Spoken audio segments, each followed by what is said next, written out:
ሄሎ ኤንድ ዌልካም። ሃይ ስኩል ላይ ያለን እንግዲህ በጣም ቀላል የሚባለው ትምህርት ሲቪክስ ነበር ማለት እንችላለን። ነገር ግን ዩኒቨርሲቲ ጆይን ስታደርጉና ፍሬሽማን ኮርስ ስትወስዱ ተቃራኒ ሆኖ ነው የምታገኙት። ማትስ ነው ሲቪክስ የሚያስብሉ ኮንፊውዝ የሚያደርጉና ኮምፕሌክስ የሆኑ ኮንሰፕቶችን ነው የምትማሩት። እንግዲህ እኛም እነዚህን አዳዲስ ሀሳቦች በጣም ክሊር ሲምፕሊፋይድ እና አኒሜትድ በሆነ መልኩ እያቀረብን እንገኛለን። ዛሬ የምናየው ቻፕተር 4 ስቴትስ ገቨርንመንት ኤንድ ሲቲዝንሺፕ የሚለውን ይሆናል። በዚህ ዩኒት ውስጥ 5 ዋና ዋና ቶፒኮች አሉ። እነሱም አንደርስታንዲንግ ስቴት፣ ራይቫል ቲዮሪስ ኦፍ ስቴት፣ ሮል ኦፍ ዘ ስቴት፣ አንደርስታንዲንግ ገቨርንመንት እና አንደርስታንዲንግ ሲቲዝንሺፕ የሚለው ይሆናል። ሁሉንም አንድ በአንድ እኔ 4.3 አንደርስታንዲንግ ስቴት። ስቴት ምንድን ነው የሚለውን ስናይ በታሪክ ውስጥ የተለያዩ ሰዎች እና ስኮላሮች ስለ ስቴት ያላቸውን አንደርስታንዲንግ አረዳድ በአራት መልኩ ማየት እንችላለን። የመጀመሪያው አይዲያሊስት ፐርስፔክቲቭ ነው። ሄግል የተባለ የጀርመን ፊሎሶፈር ሶሻል ላይፍ 3 ፓርቶች አሉት ይለናል። አንደኛ ፋሚሊ፣ አንድ የቤተሰብ አባላት እንግዲህ ናቹራሊ እርስ በርስ ኬር ይደራረጋሉ።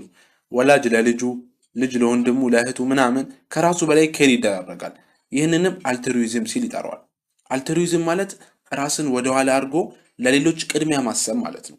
እና ፋሚሊ ውስጥም አልትሩይዝም ኦፕሬት ያደርጋል ይለናል።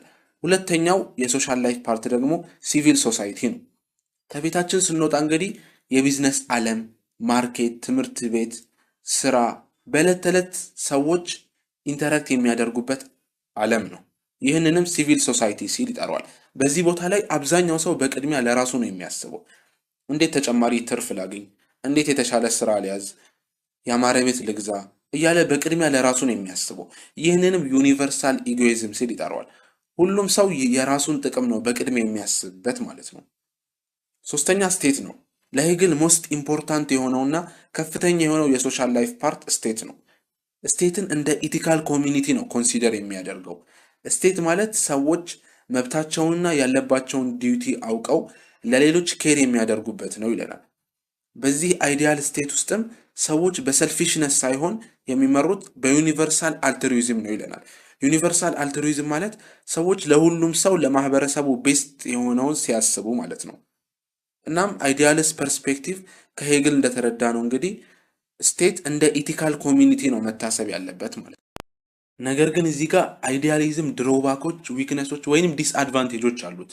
የሄግል ሀሳብ ስቴት በጣም ጥሩ ኢቲካል ነገር አድርጎን የሚያቀርበው፣ ይህ ደግሞ ሰዎች በጣም ታዛዥ እንዲሆኑ ያደርጋል። ሰዎች ደግሞ ስቴት ሁሌም ልክ ነው ብለው የሚያምኑ ከሆነ አስፈላጊ ጥያቄዎችን እንኳን ላያነሱ ይችላሉ። ለምሳሌ መንግስት ፌር ነው ወይ፣ ፍትህ እያሰፈነ ነው ወይ፣ የሆኑ ግሩፖችስ ጀስቲስ ፍትህ አግኝተዋል ወይ እያሉ ጥያቄዎችን እንዳያነሱ ያደርጋቸዋል። በአጭሩ ሰዎች አንክሪቲካል እንዲሆኑ ያደርጋል ማለት ነው። ሌላው ድሮባክ ደግሞ ሄግል ስቴትን የገለጸበት መንገድ በጣም አብስትራክትና አይዲያል በሆነ መልኩ ነው። ላይክ ፐርፌክት ኮሚኒቲ ነገር ማለት ነው። ነገር ግን ወደ ሪል ላይፍ ስንመጣ ፐርፌክት ሆኖ አናገኘውም። እንዲሁም ለስቴት ቢሎንግ የሚያደርገውንና የማያደርገውን ኤግዛክትሊ ለይቶ ማወቅ ያስቸግራል። ለምሳሌ ትምህርት ቤቶች የስቴት ናቸው ወይንስ አይደሉም? ፕራይቬት ቢዝነሶችስ፣ ቻሪቲ ኦርጋናይዜሽኖችስ እያልን ከአይዲያሊዝም ድሮባኮች የተለያዩ ነገራቶችን መጥቀስ እንችላለን ማለት ነው። ሁለተኛው ደግሞ ፈንክሽናሊስት አፕሮች ነው። ፈንክሽናሊስት ስቴትን የሚረዳበት መንገድ ደግሞ ስቴት ምንድነው ስራው የሚለውን በማየት ነው። ዋናው ስራው ደግሞ የማህበረሰብን ደህንነት፣ ሴፍቲ፣ ሶሻል ኦርደርን መጠበቅ ነው ይለናል። ይህም ማለት ሰዎች ህግን እየተከተሉ መሆናቸውን ማየት፣ በየመንገዱ ዲስኦርደር እና ረብሻ እንደሌለ ቼክ ማድረግ፣ በጥቅሉ ሰዎች አንድ ላይ በሰላም እየኖሩ መሆኑን ማረጋገጥ ነው ይሉናል። ፈንክሽናሊስቶች ስቴት ኢዝ ዘ ሴት ኦፍ ኢንስቲትዩሽን ዛት አፕሆልድ ኦርደር ኤንድ ዴሊቨር ሶሻል ስቴቢሊቲ ይላሉ። ይሄ ማለት ስቴት የኢንስቲትዩሽኖች ስብስብ ሆኖ ሶሻል ኦርደርን የሚጠብቅልን ነው ማለት ነው። ይህ ከአይዲያሊዝም የተሻለ ቢሆንም ግን ፈንክሽናሊዝምም ስቲል ድሮባኮች፣ ዊክነሶች አሉት። ይህ ደግሞ ስቴትን ከሌሎች ኦርደርን ከሚጠብቅልን ነገሮች ጋር ኮንፊውዝ ማድረግ ነው። ለምሳሌ ፋሚሊ ለልጆቹ ጥሩ ባህሪዎችን ያስተምራል። የሃይማኖት ተቋሞችም ጥሩ ሞራሊቲዎችን ያስተምራሉ። እንዲሁም ሚዲያ ደግሞ ኢንፎርሜሽንን ይሰጣል። እነዚህ ነን ስቴት የሆኑ ነገራቶች ናቸው። ነገር ግን ፈንክሽናሊስቶችን ስትሪክትሊ ከተከተልን እነዚህ አካላትም ስቴት ብለን ልንጠራ ነው ማለት ነው። ይህ ደግሞ ስቴት የሚለውን ለመረዳት አስቸጋሪ ይሆንብናል። ለዚህም ነው ሶስተኛው አፕሮች ፕሪፈር የሚያደርጉት አንዳንዶቹ። ሶስተኛው ኦርጋናይዜሽናል ቪው ነው። ኦርጋናይዜሽናል ቪውን ሞጁሉ ዲፋይን ሲያደርግ እንዲህ ይላል። ይህ ማለት በቀላሉ ስቴት ማለት አንድ ሀገርን ረን የሚያደርገው የመንግስት አካላት በሙሉ ናቸው ማለት ነው። ይህ ደግሞ ፖሊስ፣ ሚሊተሪ፣ ፍርድ ቤት፣ የመንግስት ሰራተኞችን የሚያካትት ነው። እነዚህም ደግሞ ፐብሊክ ኢንስቲትዩሽን ይባላሉ። ምክንያቱም የሚሰሩት ለፐብሊኩ ለሰዎቹ ነው። የሚከፈላቸውም ደግሞ ሰዎቹ ከሚከፍሉት ታክስ ገቢ ላይ ነው ማለት ነው። ኦርጋናይዜሽናል ፐርስፔክቲቭ ግልጽ በሆነ መልኩ ስቴት የሆኑትንና ሲቪል ሶሳይቲ የሆኑትን መለየት ያስችለናል። በዚህ አፕሮች ላይ ስቴት ስንል ኦፊሻሊ ገቨርንመንት የሆነውን ፓርት እያወራን ነው ማለት ነው። ይህ ደግሞ ሮሊንግ ባክ እና ሮሊንግ ፎርዋርድ የሚለውን እንድንረዳ ያስችለናል። ስለ ስቴት እያወራን ሮሊንግ ፎርዋርድ ስንል ኤክስፓንዲንግ ዘ ስቴት እንደማለት ነው። ሞር ቢሮዎችን፣ ኦፊሶችን እና ሪስፖንሲቢሊቲዎችን በመጨመር ኤክስፓንድ ማድረግ ሲሆን፣ ሮሊንግ ባክ ስንል ደግሞ የተለያዩ መንግስታዊ አገልግሎቶችን እና ስራዎችን በመቀነስ ሽሪንኪንግ ዘ ስቴት እንደማለት ነው። አራተኛው ደግሞ ኢንተርናሽናል አፕሮች ነው። ኢንተርናሽናል ፐርስፔክቲቭ ስቴትን በዓለም ፖለቲክስ ውስጥ ያለ እንደ አንድ ፕሌየር ነው የሚያስበው። ለምሳሌ ዓለም ቲያትር ነች ብላችሁ አስቡ። እያንዳንዱ ሀገር ስቴት እዛ ላይ ፐርፎርም ከሚያደርጉት አክተሮች ውስጥ አንዱ ነው።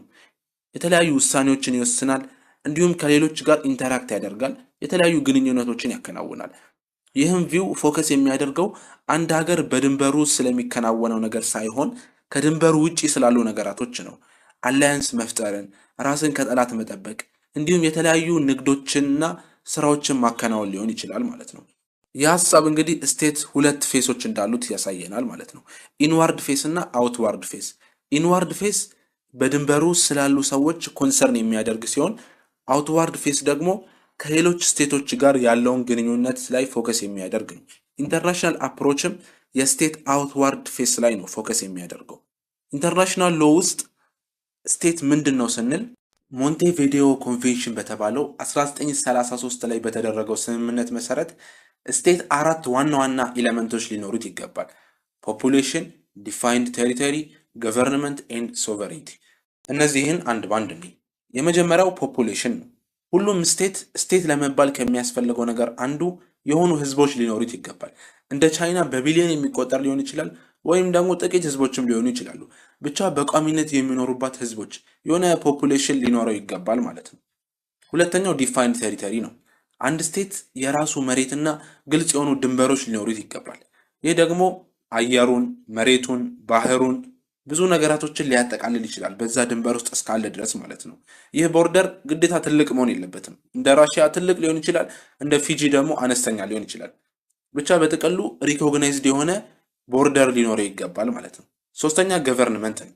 አንድ ስቴት ህግ የሚያስፈጽምለት፣ ህዝቦቹን የሚጠብቅለት፣ እንዲሁም የተለያዩ ነገራቶችን የሚያስፈጽምለት ገቨርንመንት መንግስት ሊኖረው ይገባል።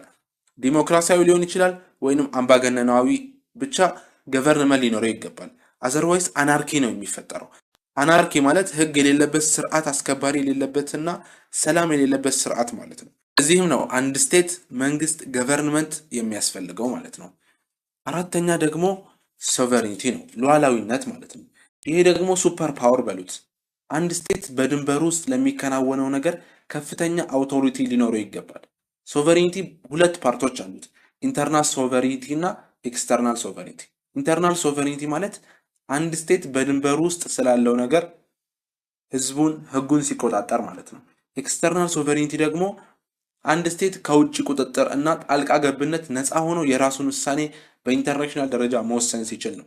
ኢቭን ዓለም አቀፍ ተቋማትን ጆይን ቢያደርግ ራሱ አንድ ስቴት የራሱን ሉዓላዊነት ግን ማስጠበቅ አለበት ማለት ነው።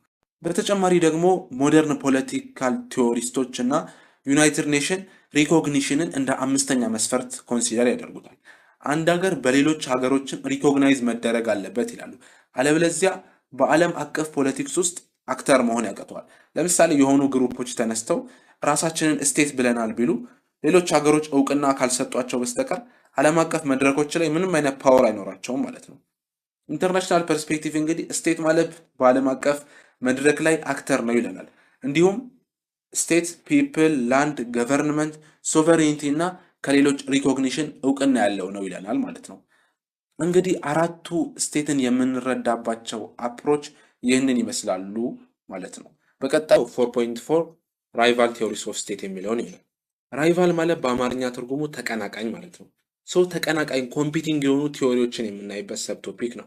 ስቴት ምንድን ነው? ማንን ነው ሰርቭ የሚያደርገው? ስለሚሉ ነገራቶች ያሉትን ቲዎሪዎች የምናይበት ነው። የመጀመሪያው ቲዎሪ ፕሉራሊስት ስቴት የሚባለው ፕሉራሊስት ቲዎሪ ስቴትን የሚያየው ገለልተኛ ኒውትራል አካል እንደሆነ ነው። ፕሉራሊስት ቲዎሪ ላይ ስቴት ሊበራል ሊኔጅ እንዳለው ይነገራል። በዚህ ቲዎሪ መሰረትም ስቴት ከማንም ግሩፕ ጋር ሳይድ አይዝም፣ ልክ እንደ ዳኛ ማለት ነው። ሁሉንም ኢኳሊ ነው ትሪት የሚያደርገው እና ኦርደርን የሚጠብቅልን ነው በመባልም ይነገራል። ዩኒት 1 ግሎባል ትሬንድ ላይ ካስታወሳችሁ ሁለት ቶማስ ሆብስ እና ጆን ሎክ የተባሉ ሰዎች ነበሩ። ፕሉራሊስት ሀሳብም ከነሱ አመለካከት ላይ የተመሰረተ ነው። የሁለቱ አይዲያ የተለያየ ቢሆንም ስቴት የተመሰረተው ሰዎች ተስማምተው ፓወር የሰጡትና ከሆነ ቫዮለንት እና ኬዎስ እንዲጠብቃቸው ያስቀመጡት ነው ይላሉ። ስፔሲፊካሊ ሆብስ የሚያምነው ፓወርፉል አብሶሉት የሆነ መንግስት ብቻ ነው ዳንጀረስ እና ቫዮለንት ከሆነ ኔቸር የሚጠብቀን። ስለዚህ እኛ ኦልሞስት ምንም ምርጫ ፍሪደም ሳይኖረን ስርዓት አልበኝነትን ለማስወገድ ስንል አብሶሉት ጠንካራ መንግስትን መቀበል አለብን ይላል። ቻሌንጅ የማይደረግ የማይጠየቅ የማይገረሰስ መንግስት በመመስረት ሴኩሪቲ ማስቀደም አለብን። ፍሪደማችን፣ ደህንነታችን፣ ሰላማችን ከተጠበቀ በኋላ ነው የሚገኘውም ይላሉ። በሌላ መልኩ ሎክ ደግሞ በሊሚትድ ገቨርንመንት ነው የሚያምነው። የስቴት ስራ ናቹራል መብቶችን ብቻ መጠበቅ ነው። ፈጣሪ የሰጠን መብቶች አሉ፣ እነሱን መጠበቅ ነው ይለናል። ላይክ ላይፍ፣ ላይቤሪቲ፣ ፕሮፐርቲ ያሉትም ማለት ነው። ስቴት በሰዎች ላይፍ ውስጥ ቱማች ጣልቃ መግባት የለበትም ይለናል። እንዲሁም ሰዎች ከስቴት ዲሞክራቲክ በሆነ ምርጫዎች ኮንስቲቱሽን እና ለው ሊጠበቁ ይገባልም ይላል። ይህ ሀሳብ በ20ኛው ሴንቸሪ ላይ አድጎ ፕሉራሊዝም ተብሎ ተጠራ ማለት ነው። ፕሉራሊስት ቲዎሪ በዲሞክራሲ ውስጥ ፓወር በግሩፖች መካከል ሼር የተደረገ ነው ብሎም ያምናል። የቢዝነስ፣ የግሩፕ፣ የሰራተኛው፣ የሲቪል ግሩፕ ምናምን ማለት ነው። ስለዚህ ስቴት በአንድ ግሩፕ ብቻ አለመያዙ ለሁሉም ኢኳሊ ሪስፖንድ እንዲያደርግ ያግዘዋል ይላሉ። ይሁን እንጂ በጊዜ ሂደት ሞደርን ፕሉራሊስቶች ተፈጥሯል። ሞደርን ፕሉራሊስት፣ ኒዮ ፕሉራሊስቶች ማለት ነው። እነዚህ ደግሞ እስኪ ወደ እውነታው እንምጣና እንይ ብለው ሪል ላይፍ ላይ ቢዝነስ የበለጠ ፓወር አለው ይላሉ። የተለያዩ ስራዎችን፣ ቦታዎችን እና ኢንቨስትመንቶችን ስለሚይዙ ከሌላው ግሩፕ የበለጠ ፓወር ኖሯቸው ነው የምናገኘው። መንግስት እንኳ እነሱ ነው ብዙ ጊዜ የሚሰማው ይላሉ። በተጨማሪም ስቴት ደግሞ ዝም ብሎ እንደ ኒውትራል ዳኛ ብቻ ሳይሆን ራሱን ችሎም አክት የሚያደርግ ነው፣ ኢንዲፔንደንትሊ አክት የሚያደርግም ነው ይለናል። ጀጅ፣ ኦፊስ፣ ሚሊታሪ የየራሳቸው ጎል ያላቸውና ጀስት ኒውትራል ዳኛ ብቻ ሳይሆኑ አክትም የሚያደርጉ ነው ይላሉ። በጥቅሉ ክላሲካል ፕሉራሊዝም ስቴት ኒውትራል ዳኛ ነው ሲለን፣ ሞደርን ኒዮ ፕሉራሊዝም ደግሞ ኖ ከዛ እንኳ ሞር ኮምፕሌክስ የሆነ ነው፣ ቢዝነስ ኢንፍሉዌንስ ያለበት እና ስቴት ራሱ እንደ አንድ ግሩፕ ይሆናል ይለናል። ፕሉራሊስት ቲዎሪ ይህንን ይመስላል ማለት ነው። ሁለተኛው ካፒታሊስት ስቴት ነው። ማርክሲስት ስቴት ፌር እና ኒውትራል አይደለም፣ ይልቁንስ ከኢኮኖሚክ ሲስተም ጋር የተገናኘና በዋነኝነት የሀብታሞቹን የፓወርፉል ክላሱን ጥቅም ቦርጂዮሲስ ይላቸዋል የእነሱን ጥቅም ለማስጠበቅ የቆመ ነው ይለናል። በቀላሉ ስቴት ወርኪንግ ክላሱን ለመጨቆን ሪች እና ፓወርፉል የሆኑ ክላሶች የሚጠቀሙበት መሳሪያ ነው ብለው ያስባሉ። ይህም ሀሳብ ከካርል ማርክስ የተወሰደ ሲሆን በተለይ ኮሚኒስት ማኒፌስቶ ከሚለው መጽሐፍ የተወሰደ ነው። እሱም ገቨርንመንት ቡርጂዮሲሶች ፍላጎታቸውን ለማስፈጸም የሚጠቀሙበት ነው ይለናል። ነገር ግን ማርክስ ሌላም ሁለተኛ ሀሳብ አለው። በሌላ መጽሐፉ ላይ እንዲህ ይላል፣ ስቴት ራሱን ችሎ አክትም ሊያደርግ ይችላል ብሎ ይጠቅሳል። ዝም ብሎ ከሀብታሞቹ ከኤሊቶቹ ትዕዛዝ ብቻ መቀበል ሳይሆን ኢንዲፔንደንትሊም አክት ያደርጋል ይላል። ማርክስ ስቴት ከሪቮሉሽን በኋላ ጠቃሚ ሊሆንም ይችላል ብሎ ይናገራል። ይህ ሪቮሉሽን ደግሞ ወርኪንግ ክላሱ ሰራተኛው መደብ ሲነሳ ሪቮሉሽኑን ሲያከናውን ስቴትን እንደ ዲፌንስ ሊጠቀም ይችላል። ይህም ዲክታተርሺፕ ኦፍ ፕሮሊታሪት ብሎ ይሰይመዋል። ነገር ግን ይሄ ጊዜያዊ ነው የሚሆነው። በስተመጨረሻም የክላስ መደቡ ሲጠፋ ስቴትም አላስፈላጊ ይሆናል፣ ስቴትም ይጠፋል ማለት ነው። እንግዲህ ሀሳብ እያደገ እየሰፋ ሄዶ ኒዮ ማርክሲስቶች ወይንም ሞደርን ቲንከሮች ተፈጥረዋል። እነዚህም ደግሞ ሩሊንግ ክላሱ ኃይልን መጠቀም ብቻ ሳይሆን ይሄ ፓወርፉል የሆኑ ክላሶቹ ኃይልን መጠቀም ብቻ ሳይሆን ኮንትሮል የሚያደርጉን ሀሳቦቻችንን ባህሎቻችንን ጭምር ሄጅሞኒ በሚባል ኮንሰፕት ሀሳቦቻችንን ባህሎቻችንን ጭምር ሼፕ በማድረግ ይቆጣጠሩናል ይላሉ። ዛሬ ላይ ሞደርን ማርክሲስቶች ስቴት የተለያዩ ክላሶችና ግሩፖች ለፓወር ፋይት የሚያደርጉበትና ፓወር ደግሞ የተለያዩ ግሩፖች ባላቸው ጥንካሬ መሰረት ሺፍት የሚያደርግ ነው እንጂ አንድ ግሩፕ ብቻ ለመሳሪያነት የሚጠቅም አይደለም ይላሉ። ካፒታሊስት ስቴት በማርክስ ሀሳብ ላይ የተመሰረተ ነው ማለት ነው። ሶስተኛው ቲዮሪ ሌቫይታን ስቴት ነው።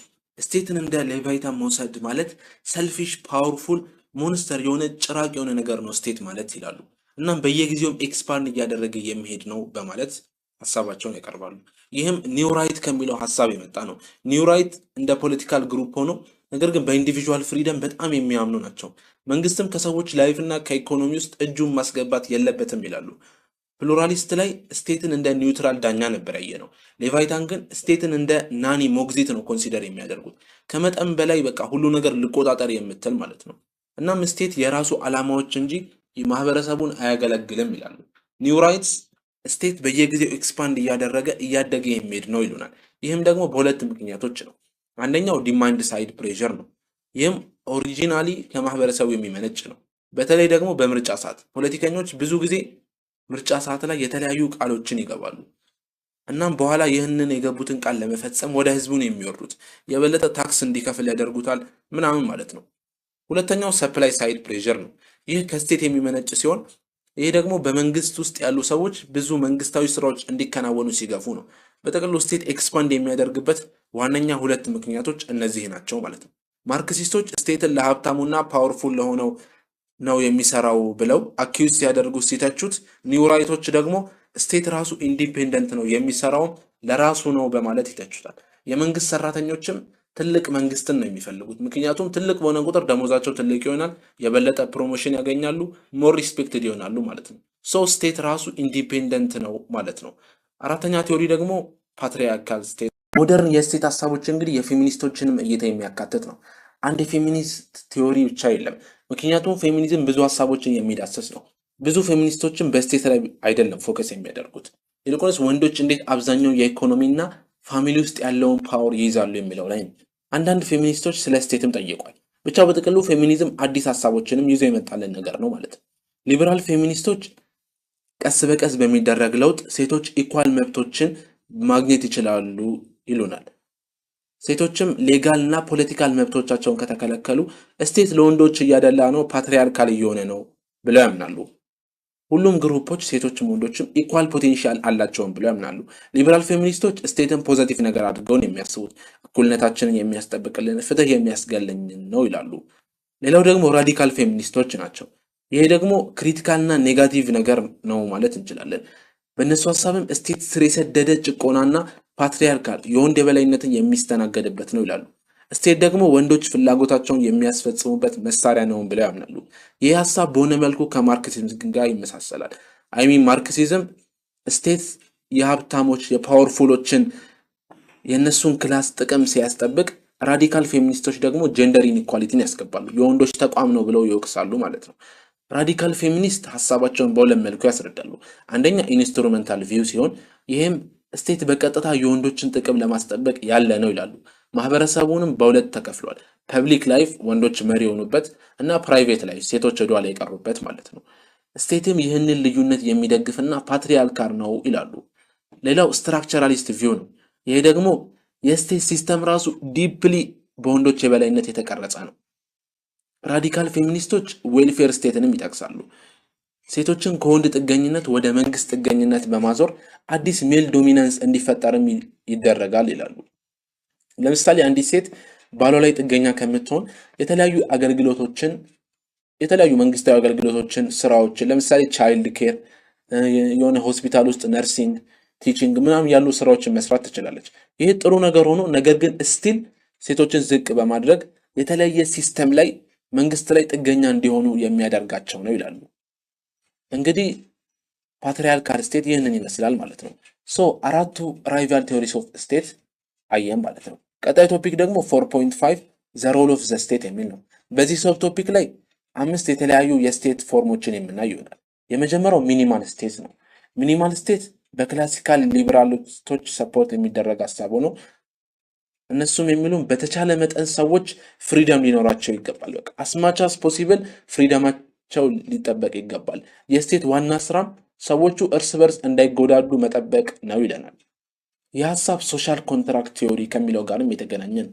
ሶሻል ኮንትራክት ቲዮሪ ሰዎች በሰላም ለመኖር ሲሉ ተስማምተው ኮንትራት ፈጽመው ነው መንግስትን ያስቀመጡት የሚል ነው። ማለትም ከረጅም ጊዜ በፊት ሰዎች ስቴት ኦፍ ኔቸር ላይ ነበሩ። ሁሉም ሰው ሙሉ ነፃነት ነበረው በቃ። ነገር ግን ላይፍ በጣም ዴንጀረስ ነበር። ምክንያቱም ህግ የለም፣ ፖሊስ የለ፣ ጠባቂ የለ፣ ፍርድ የለ፣ ሁሉም የፈለገውን የሚያደርግበት ማለት ነው። ይህንንም ችግር ለመፍታት ሲባል ሰዎች ስምምነት ሶሻል ኮንትራክትን ፈጸሙ፣ መንግስትን መሰረቱ ማለት ነው። እናም የሚኒማል ስቴት ሀሳብ ደግሞ ከሶሻል ኮንትራክት ቴዎሪ ጋር የተገናኘው ነው። ለመንግስት የተወሰነ ፓወር ብቻ ነው የሚሰጠው፣ እሱም መሰረታዊ መብቶችን ሊያስጠብቅልን ነው ይለናል። ይህም ገቨርንመንት እንደ ኔጋቲቭ ነገር ነው የሚያስበው፣ ጉዳትን ለመከላከል የተቀመጠ እንጂ ማህበረሰቡን እንደዚህ አድርጉ እንደዛ አታደርጉ ማለት የለበትም ይላሉ። ስቴትንም እንደ ናይት ዋችማን የሌሊት ጥበቃ አድርገው ነው የሚያስቡት፣ ችግር ሲኖር ብቻ የሚያስፈልገም ማለት ነው። የሚኒማል ስቴት ስራዎች ሶስት ናቸው ይላሉ። የሚኒማል ስቴት ስራዎች ሶስት ናቸው ይላሉ። ሰላምና ኦርደርን መጠበቅ፣ ህዝቦች የሚፈጽሟቸውን ኮንትራክቶችና ስምምነቶች ተፈጻሚነታቸውን ማረጋገጥ፣ ከውጭ ጠላት መጠበቅ። ስለዚህ ስራው ይህ ስለሆነ የሚያስፈልገውም ፖሊስ ፎርስ፣ ኮርት ሲስተም እና ሚሊተሪ ነው ይላሉ። ከዚህ ውጭ ያለው ኢኮኖሚክ ፕሮብሌም፣ ካልቸር፣ ሞራል ምናምን ለግለሰብ ለሲቪል ሶሳይቲ የሚተው ነው ይላሉ። በታሪክ ውስጥ ጥሩ የሚኒማል ስቴት ምሳሌ የሚሆኑ ደግሞ ዩኬ እና ዩኤስኤ 19ኛው ክፍለ ዘመን ኢንዱስትሪያላይዜሽን ጊዜ ላይ ነበሩ ማለት ነው። እና ሚኒማሊስት ስቴት ደግሞ ያው ገቨርንመንት በቃ ምንም በቃ ኦልሞስት ጣልቃ መግባት የለበትም ለተወሰኑ ነገራቶች ብቻ ሲቀር የሚለው ላይ ነው የሚያምኑት ማለት ነው። ሁለተኛው ዴቨሎፕመንታል ስቴት ነው። በዩኬ እና ዩኤስኤ ኢንዱስትሪያላይዜሽን ጊዜ ሚኒማል ስቴት ነበሩ። ይሄ ማለት መንግስት ብዙ ማርኬቱ ላይ ቢዝነሱ ላይ ምናምን ጣልቃ አይገባም ነበር። ነገር ግን ሌሎች ሀገራት ኢንዱስትሪያላይዜሽን ማድረግ ሲጀምሩ የተለያየ መንገድን የተከተሉት። ለምሳሌ ጃፓን እና ጀርመኒ ዴቨሎፕመንታል ስቴት የሚባለውን መንገድ ነው የተከተሉት። መንግስት ኢኮኖሚውን በማሳደግና ሞደርናይዝ በማድረግ ውስጥ ከፍተኛውን ሚና ይጫወታል። ይህ ማለት መንግስት ማርኬት ውስጥ ገብቶ ሙሉ በሙሉ ወደ ሶሻሊስትና ኮማንድ ሲስተም ይቀይረዋል ማለት ግን አይደለም። መንግስት ከትላልቅ ቢዝነሶች ጋር በመስራትና ጋይድ በማድረግ እነሱን ሰፖርት ያደርጋል እንደማለት ነው። በዚህም ከሌሎች ጋር ኮምፒት ማድረግ የሚችል ጠንካራን ኢኮኖሚ መገንባት ያስችላቸዋል ማለት ነው። ለዚህ ጥሩ ምሳሌ የምትሆን ጃፓን ነች። ኦስትሪያ፣ ጀርመኒም የእነሱ ኢኮኖሚክ ዴቨሎፕመንት በፓርትነርሺፕ ስቴት አቺቭ የተደረገ ነው ይባላል። ፓርትነርሺፕ ስቴት ማለት መንግስት ከትላልቅ ቢዝነሶች ኦርጋናይዜሽኖች ጋር በቅርበት ሲሰራ ማለት ነው። በቅርብ ዓመታት ውስጥ ደግሞ ወደ ኮምፒቲሽን ስቴት እየተቀየረ ነው። ይሄ ማለት በግሎባል ጆብ ማርኬት ውስጥ ተወዳዳሪ መሆን የሚችሉ ሰዎችን በትምህርትና በስኪል ማብቃት ማለት ነው። ወደ ኢስት ኤዥያ፣ ታይዋን፣ ሳውዝ ኮሪያ ታይገር ኢኮኖሚውን ኢመርጂንግ ኢኮኖሚ የሚባሉት አካባቢ ማለት ነው። ሶስተኛ ሶሻል ዲሞክራቲክ ኦር ዌልፌር ስቴት ነው። ዴቨሎፕመንታል ስቴት የኢኮኖሚ እድገት ላይ ፎከስ ሲያደርግ፣ ሶሻል ዲሞክራቲክ ስቴት ደግሞ ማህበረሰቡን በተቻለ መጠን ፌር እና ኢኳል ለማድረግ ነው የሚጥረው። መንግስትም ኢኮኖሚውን ለማስተካከል ብቻ ሳይሆን ጣልቃ የሚገባው የማህበረሰቡን ችግሮች፣ ድህነት፣ ኢፍታዊነትን ምናምን ለመፍታትም ነው ይለናል። ዋነኛ ጎሉም ፍትህንና እኩልነትን ማስፈን ነው። እንደ ስዊድን፣ ኦስትሪያ ያሉ ሀገራት ይህንን በመከተል ኢኮኖሚክ ዲቨሎፕመንትንም ማህበራዊ ፍትህንም ማሳካት ችለዋል ይባላል። ሶሻል ዲሞክራቲክ ስቴት ውስጥ ገቨርንመንት እንደ ፖዘቲቭ ላይት ነው የሚታሰበው። ለመቆጣጠር ሳይሆን የሰዎችን ህይወት ለማሻሻልና ፍትህን ለማስፈን ነው የሚያገለግለው ይባላል። ዋነኛ የሶሻል ዲሞክራቲክ ስቴት መገለጫዎች ሁለት ናቸው። አንደኛ ኬኔዥያን ኢኮኖሚክ ፖሊሲ፣ ይሄ ኢኮኖሚውን ስቴብል ለማድረግ መንግስት የሚገባበት ነው። ዋናው ዓላማው የኢኮኖሚክ እድገትን ማበረታታት ነው። ይህ ደግሞ ብዙ ጊዜ የሚሆነው ታክሴሽን እና የገቨርንመንት ስፔንዲንግን በማስተካከል ነው። ለምሳሌ ኢኮኖሚ በሚወርድበት ሰዓት መንግስት ብዙ ወጪዎችን በማውጣትና ታክስን በመቀነስ ኢኮኖሚውን ውስጥ ሊያደርግ ይችላል። በጥቅሉ ኬኔዥያን ካፒታሊዝምን ማኔጅ እና ሬጉሌት ለማድረግ ነው። ሁለተኛ ዌልፌር ፖሊሲስ ነው። ይህ ደግሞ የዜጎችን መሰረታዊ ፍላጎቶችን የሚመለከት ነው። ማህበረሰቡ ጥሩ ኑሮ እየኖረ መሆኑን ቼክ ማድረግን የሚመለከት ነው። በዚህም ሶሻል ዲሞክራቲክ ስቴት ኢናብሊንግ ስቴት ተብሎ ይጠራል። ምክንያቱም የተለያዩ ሪሶርሶችና መሳሪያዎችን በመስጠት የሰዎችን ላይፍ የሚቀይር ነው ማለት ነው። እንግዲህ እነዚህ ሁለቱን አንድ ላይ በማድረግ ኢኮኖሚውንም ማህበራዊ ነገሩንም እንዲሻሻል አስተዋጽኦ ያበረክታል ማለት ነው። አራተኛ ኮሌክቲቫይዝድ ስቴት ነው። ይህ ደግሞ ሙሉ የኢኮኖሚ ስርዓቱ በመንግስት ቁጥጥር ውስጥ ሲሆን ነው።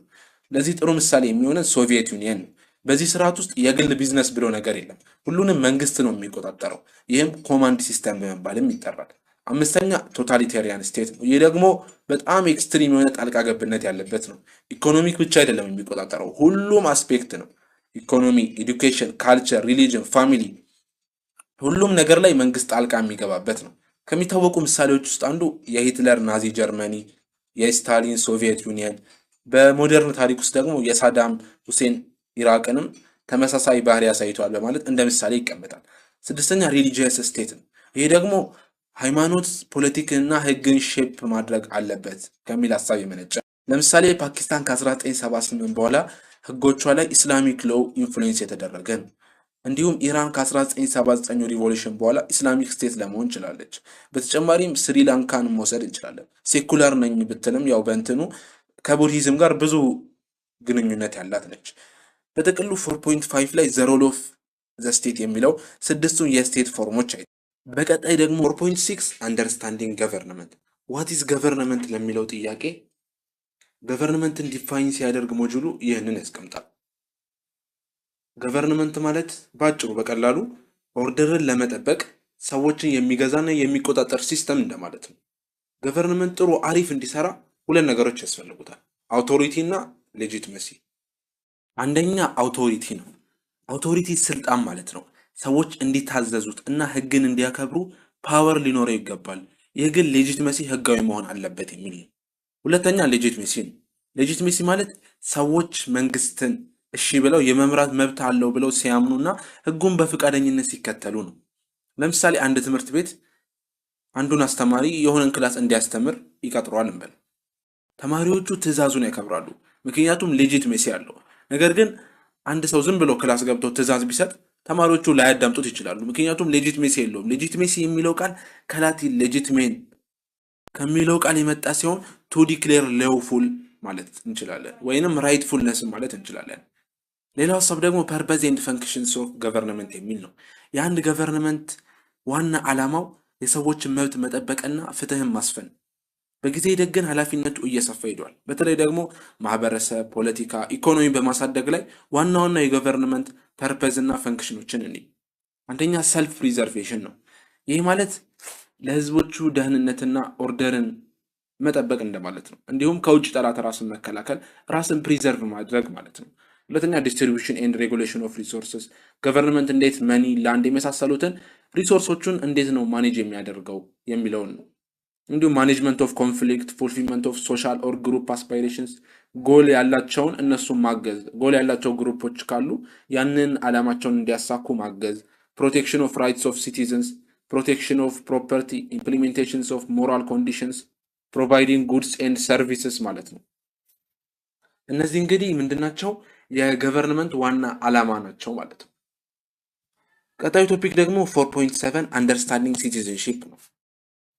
የመጀመሪያው ሲቲዝንሺፕ ራሱ ምንድን ነው? ዲፋይኒንግ ሲቲዝንሺፕ። ሲቲዝን ማለት የፐርሰን ሁ ኢዝ ኤ ሌጋል ሜምበር ኦፍ ፓርቲኩላር ስቴት ኤንድ ዋን ሁ ኦውስ አሌጂያንስ ቱ ዛት ስቴት። ማለትም ዜጋ ማለት የሆነ ሀገር ሌጋል አባል የሆነና ለዛም ሀገር ሎያሊቲ ታማኝነት የሰጠ ማለት ነው። ሶ ሲቲዝንሺፕ ማለት የአንድ ፓርቲኩላር ስቴት አባል ነው ወይስ አይደለም የምንለው የምንለይበት ነው ማለት ነው። የሲቲዝንሺፕ ሀሳብ ከማህበረሰብ ማህበረሰብ፣ ከቦታ ቦታ፣ ከታሪክ፣ ከፖለቲካ እይታ የሚለያይ ቢሆንም የጋራ የሚያደርጋቸው ነገሮች አሉ። ለምሳሌ መብት፣ ግዴታ፣ አይደንቲቲ፣ ፓርቲሲፔሽን ምናምን ማለት ነው። በጥቅሉ የሲቲዝንሺፕ ዋና አስፔክቶችና ፊቸሮችን ደግሞ እኔ አንደኛ ሲቲዝንሺፕ አስ ስታተስ ኦፍ ራይትስ። ይህ ማለት ሲቲዝን መሆን አውቶማቲካሊ አንድን ሰው የሆነ መብቶችን ያሰጡታል የሚል ነው። እንደ ሆፎልድ ያሉ ሳይንቲስቶችን አራት የራይት መብት ኮምፖነንቶችን ይጠቅሳሉ። ሆፎልዲያን ኢንሲደንስም በመባል ይጠራሉ። አንደኛ ላይቤሪቲ ራይት ነው። ይሄ ለሌላው ሰው ሳያስፈልግ ሁለተኛ ሰው ሳያስፈልግ ራሱን ችሎ አክት የሚያደርግበት ነው። ለምሳሌ የመንቀሳቀስ መብት፣ ይህን መብት ማንም ሰው አያስፈልግም ወይ የሆነ ሁለተኛ ሰው ምናምን ነገር የለም። ሰውየው ራሱ የሚያደርገው ነገር ነውና ማንም ሰው ሊቀማውና ሊወስድበት አይገባም። ሁለተኛው ክሌም ራይት ነው። ይሄ ደግሞ የላይቤሪቲ ራይት ተቃራኒ ነው። ኃላፊነቱ በሌላ ሰውዬ ላይ ያለ ነው። ይህ መብት ብዙ ጊዜ የሆነ የሚሞላው ሰው ያስፈልጋል። ማለትም መንግስት ወይም ኢንዲቪዥዋል ሰው ሊሆን ይችላል። ለምሳሌ እኔ ትምህርት የማግኘት መብት ክሌም ራይት ነው፣ ምክንያቱም መንግስት ይህንን አገልግሎ ማቅረብ ስላለበት ማለት ነው። ላይቤሪቲ ራይት እና ክሌም ራይት ፕራይመሪ ሩል ይባላሉ። የተቀሩት ሁለቱ ደግሞ ሰከንዳሪ ሩል ይባላሉ። ሶስተኛው ፓወር ራይት ነው። ይሄ ደግሞ የግለሰብም ሆነ የተቋም ፓወር ባለክ ነገር ላይ ያለክ መብት ነው። ለምሳሌ አንድ ሰው ያለውን ንብረት የመሸጥ ትራንስፈር የማድረግ ፓወር አለው። ኢቭን ዜግነቱን የመልቀቅ ፓወር ራሱ አለው ማለት እንችላለን። ከፓወር ራይቶች ውስጥ ለምሳሌ መንግስትም ህግን የማጽደቅ ፓወር አለው። በጥቅሉ ፓወር ማለት ምንድነው? የግለሰብም ሆነ የተቋም የሆነ ፓወር ካለክ በዛ ነገር ላይ ያለክ መብት ማለት ነው።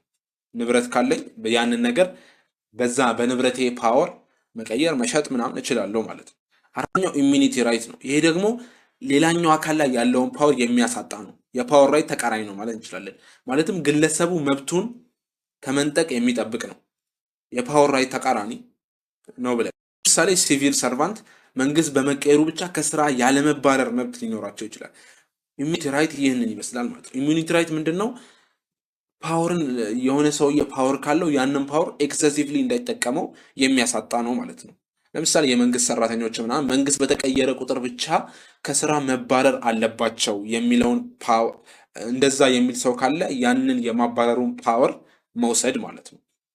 እነዚህ አራቱ እንግዲህ የኮምፖነንቶቹ ብሎ የጠቀሳቸው ናቸው ማለት ነው። ሌላ ሁለተኛው ደግሞ ሜምበርሺፕ ኤንድ አይደንቲቲ ነው። ሲቲዝንሺፕ የአንድ የፖለቲካል ኮሚኒቲ አባል መሆን ነው ብለን መግለጽም እንችላለን።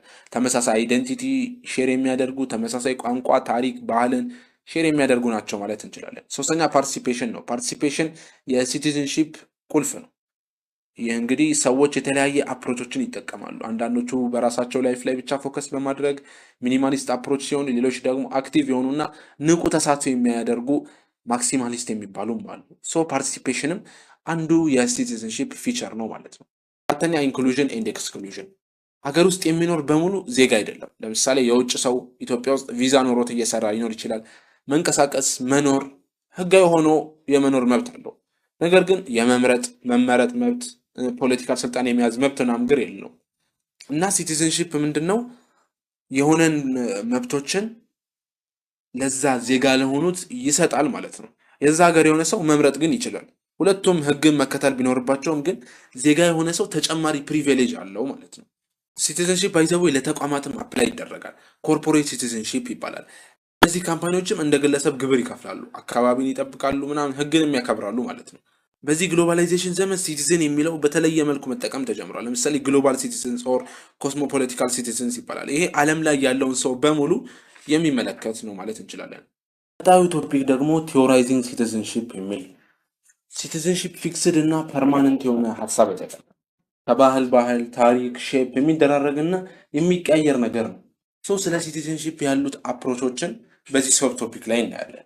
አራት የሚሆኑ አፕሮቾች አሉ። አንደኛ ሲቲዝንሺፕ ኢን ሊበራል ቶትስ፣ ሊበራሊዝም ኢንዲቪዥዋልን ሴንተር ላይ የሚያስቀምጥ ነው። የሊበራል ቲዎሪዎች ሀሳብም ኢንዲቪዥዋል ፍሪደም ሃይስት ፖለቲካል ቫሊዩ አድርጎ ነው የሚያስበው። ኢንዲቪዥዋል ፍሪደም ላይ በጣም ፎከስ ያደርጋሉ። አንድ ሰው የራሱን ላይፍ በመወሰን ውስጥ ፍሪ መሆን አለበት ይላሉ። የሊበራሊዝም መስራች ጆን ሎክ ነው የሚባለው። ኢንዲቪዥዋልስ ናቹራል ሎዎችን ሪኮግናይዝ የማድረግ ናቹራል ሪዝን ችሎታ አላቸውን ብለው ይላሉ።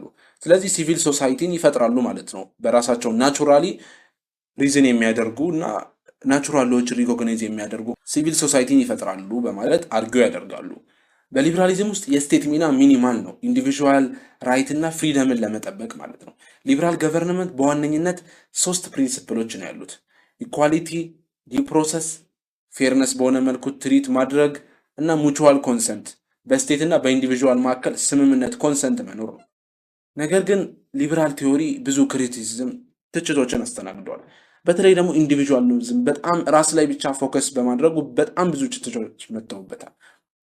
በዋነኝነት ፍሪ ራይደር ኢሹ ነው። ይህ ማለት ለማህበረሰቡ ካሉ ነገራቶች ላይ ከፐብሊክ ጉድስ ጥቅም ወስደው ምንም አይነት ነገር ኮንትሪቢዩት አለማድረግ ነው።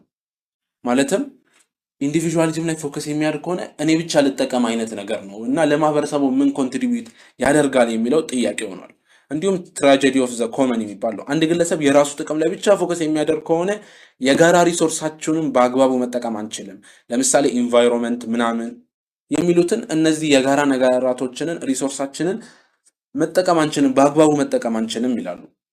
ክሪቲሲዝም ደግሞ ሊበራሊዝም ኢንዲቪዥዋልስ ራሽናል እና አውቶኖመስ ናቸው ብሎ ነው የሚያስበው። ነገር ግን ኢንዲቪዥዋል ሰዎች የግል ውሳኔያቸው በተለያየ ነገር ተጽዕኖ ውስጥ ሊወድቅ ይችላል። ለምሳሌ የተሳሳተ መረጃ ሊኖራቸው ይችላል፣ የሆነ ስሜታዊ ሆኖ ሊወስኑ ይችላሉ። ይህ ደግሞ የሊበራል ሶሳይቲ ውስጥ ኢንዲቪዥዋልስ የሚወስኑት ውሳኔ ምን ያክል ፒውር እና ታማኝ ነው የሚለውን ጥያቄ ውስጥ ይከቷል። ሌላ ክሪቲሲዝም ደግሞ ሊበራሊዝም ለኢንዲቪዥዋልስ ብዙ መብቶችን ይሰጣል። ከእነሱ ውስጥም ፖለቲካል ውስጥ አለመሳተፍንም ይጨምራል።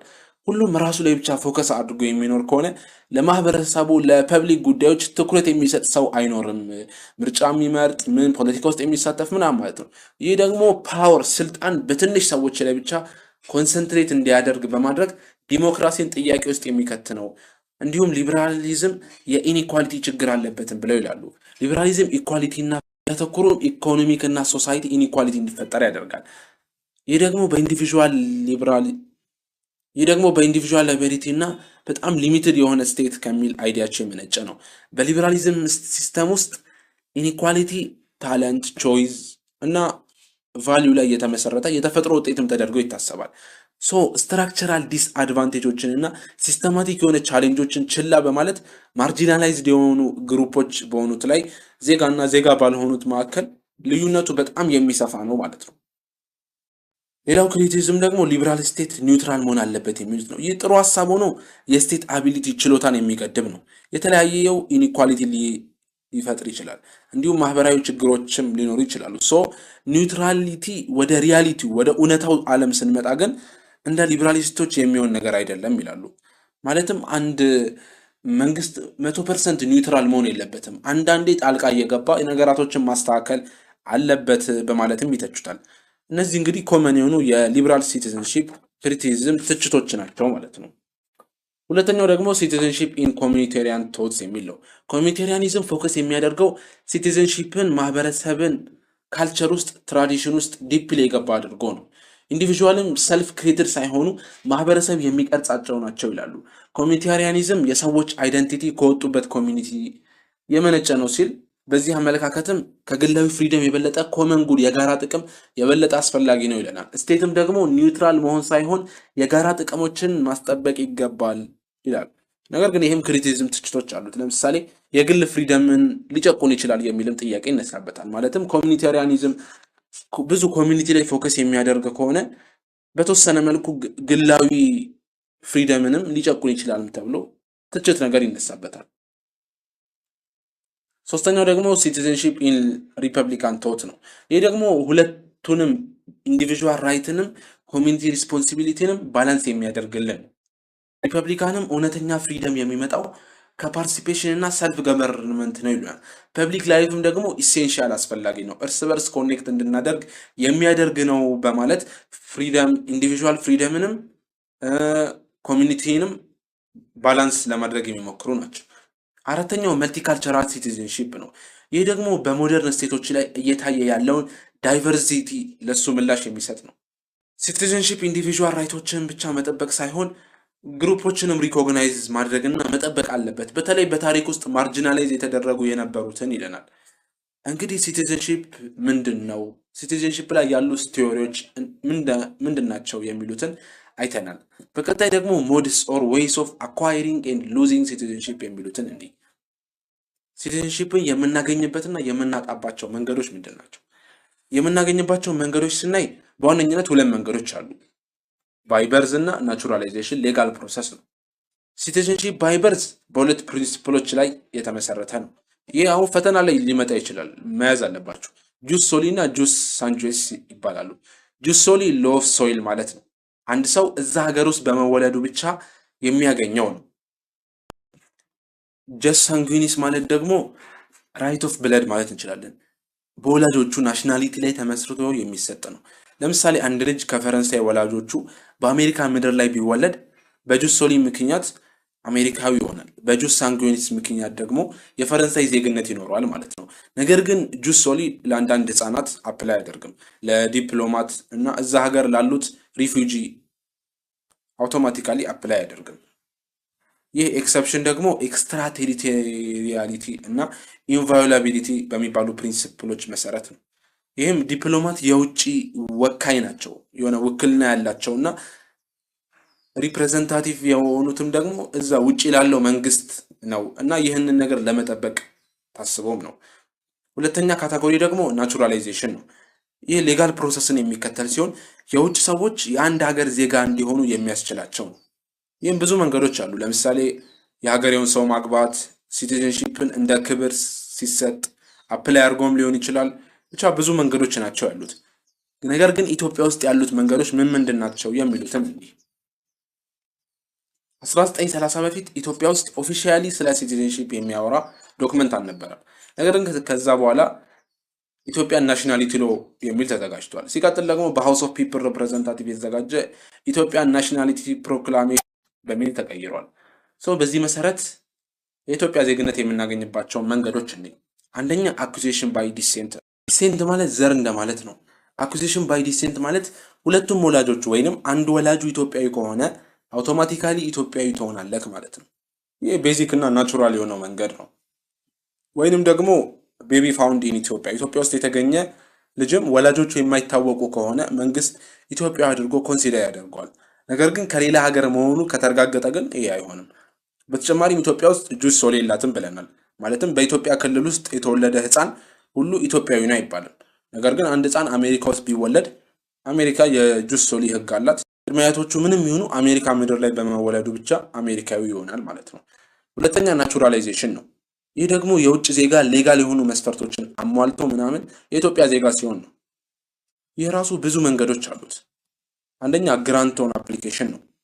ይህ የተቀመጡ 8 መስፈርቶች አሉ። እነሱን በማሟላት ሲቲዝን ለመሆን አፕላይ የሚያደርግበት ነው።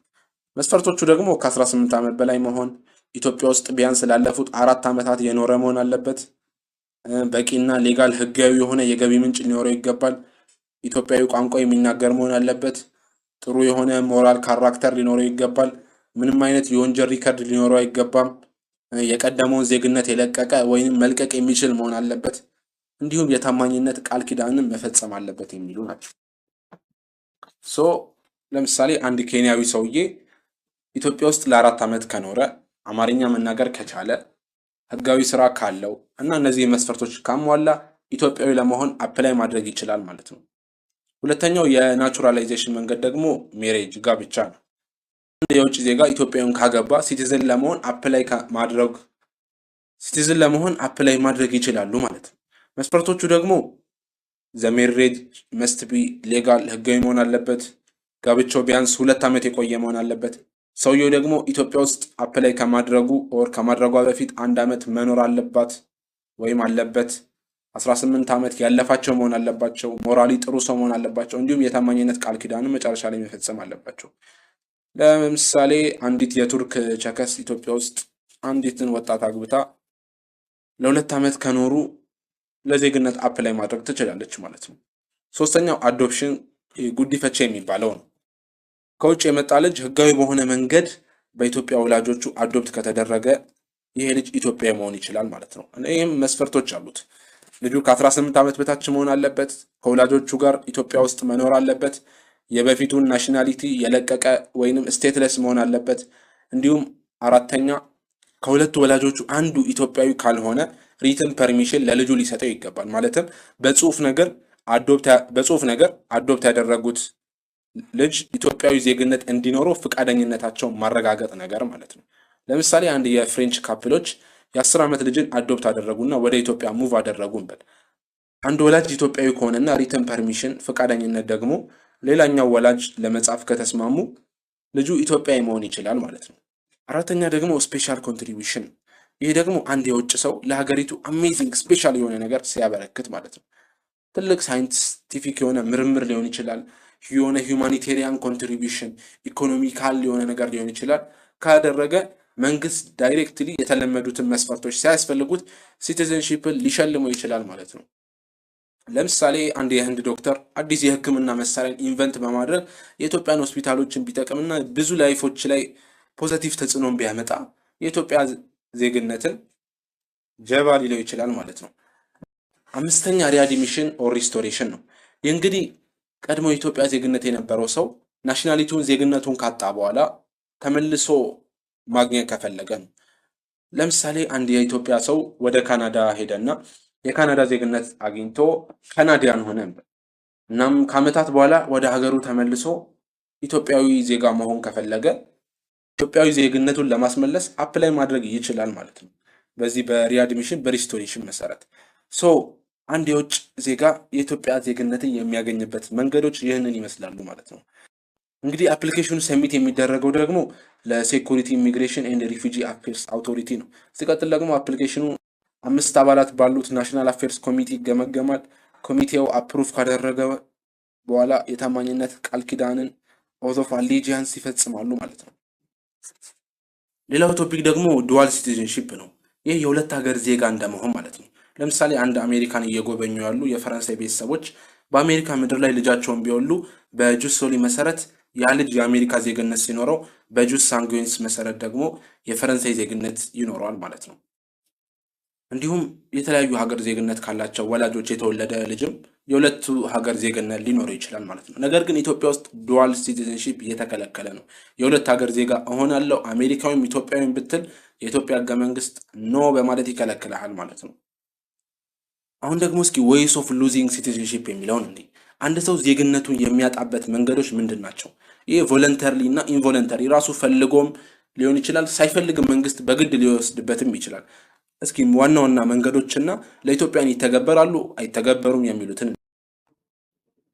አንደኛ ዴፕሪቬሽን ነው። ይሄ መንግስት ዜግነትህን ያላንተ ፈቃደኝነት ሲነጥቅክና ሲወስድብክ ነው።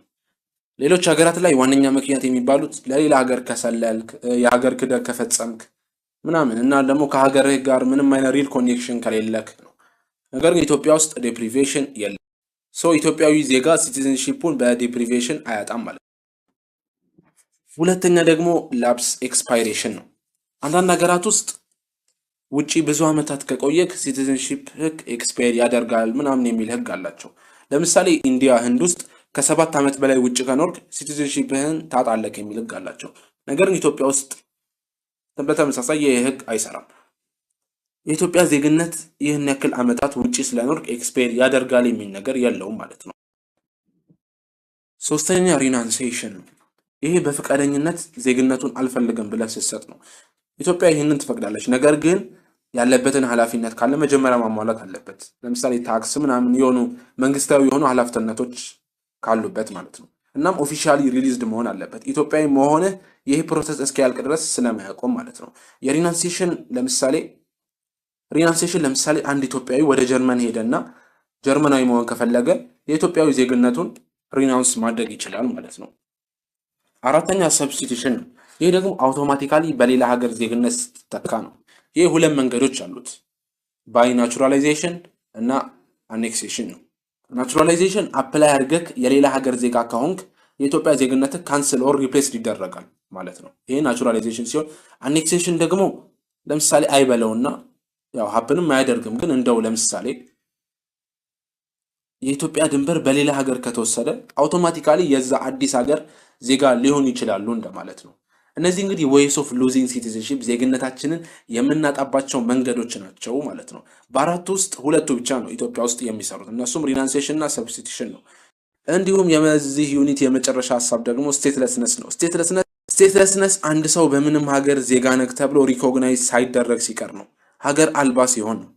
የሚጠብቀው መንግስት የለው፣ መብቶቹን የሚያስከብርለት፣ መሰረታዊ አገልግሎት የሚሰጠው፣ ትምህርት፣ ጤና ምናምን የሚሰጠው፣ ኢቭን ሌጋል መታወቂያዎች ፓስፖርት ምናምን የሉትም ማለት ነው። ዋነኛ የስቴትለስነስ ምክንያት ስቴት ፌለር ነው፣ የሀገር መውደም ማለት ነው። ዜጎቹ ሀገር አልባ ስቴትለስነስ በዴፕሪቬሽን ምክንያት ሊሆን ይችላል። መንግስት ዜግነቱን ሲወስድና ያለምንም ናሽናሊቲ ሲያስቀረው ማለት ነው። ቅድም እንዳየ ነው ማለት ነው። በተጨማሪም በፍቃደኝነት ዜግነታቸውን ትተው የሌላ ሀገር ዜግነት ሳያገኙ ሲቀሩ መሀል ላይ ሲንጠለጠሉ ስቴትለስነስ ሊሆኑ ይችላሉ ማለት ነው። በአንዳንድ ሁኔታዎች ደግሞ መንግስት ራሱ ወይንም አድሏዊ ህጎቹ ምክንያት ሊሆኑ ይችላሉ ለስቴትለስነስ። በኤትኒሲቲ፣ ሪሊጅን፣ ሬስ ምናምን የሆኑ ግሩፖችን ኤክስክሉዝ ሲያደርግ እንግዲህ ሀገር አልባ ሊያደርጋቸው ይችላል ማለት ነው። ይሁን አድሏዊ በሆነ መንግስታዊ ሲስተማቲክ በሆነ ሁኔታ ማለት ነው። ስቴትለስነስ የሆኑ ሰዎችም በጣም ቨልነራብል የሆኑ ናቸው። ቤዚክ የተባሉ